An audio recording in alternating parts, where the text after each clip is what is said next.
Hello from Bugeye.com. This is a great car today that we're going to go for a drive-in called Robin. Now this is a 1960 Bugeye that's really a premium car. It's set up beautifully. In particular, it has a 5-speed Datsun transmission. And the builder of this car is an extremely skilled guy that I bought the car from. He does amazing work. I've had a few of his cars.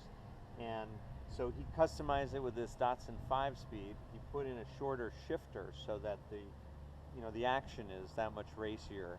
And he made a bunch of other modifications to this car, which I'll have described in the website. But it's a 1275 engine, mini light wheels, disc brakes, all the good stuff that people have proven works really well if you want a performance Bugeye. So we'll go for a drive. You can see more photos of this car at Bugeye.com, and thanks for coming along.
Something a little different today from Bugeye.com.